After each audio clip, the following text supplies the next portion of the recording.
Islam has clear rules and etiquette for going to the toilet, which are based on the Quran and the Sunnah of the Prophet Muhammad, peace and blessings of Allah be upon him. Muslims before entering the restroom say the supplication, Ausu bi-Llahi mina-l-hubsi wa-l-habais, I resort to Allah from the unclean and evil, and on exiting say, Gufranak, forgive me, O Allah. This is a protection from shaitan and a reminder of cleanliness. When going to the toilet, it is important to observe several conditions. One should not turn his face or back towards the Qiblah, the direction to the Kaaba.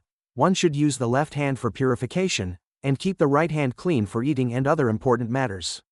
After fulfilling a need, a Muslim is obliged to purify himself with water istindja, and if water is not available, stones or toilet paper can be used, but water is preferable. The Prophet, peace and blessings of Allah be upon him, taught us to be careful with water even when washing, not to waste it. It is forbidden to talk, to remember Allah, or to read anything from the Quran in the toilet, as it is a place of impurity.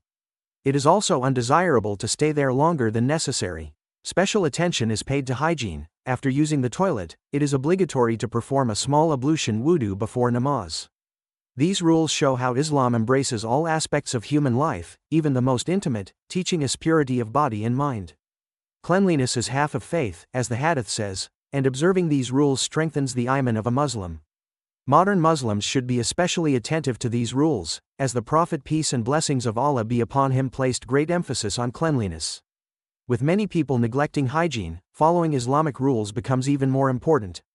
May Allah give us the strength to follow these excellent rules and keep cleanliness in all aspects of our lives.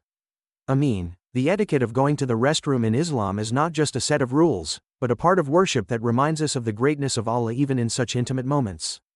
A Muslim should always remember that he is under the gaze of the Almighty, and this disciplines him even in seclusion. It is especially important to teach these rules to children from a young age so that they grow up clean and aware of the sanctity of Islamic traditions. In our times, when hygiene has become especially urgent, these Islamic rules prove their wisdom and relevance. May Allah help us to follow the Sunnah in everything, even in such seemingly mundane things as going to the toilet, for in Islam there are no trifles, everything matters before Allah. Ameen.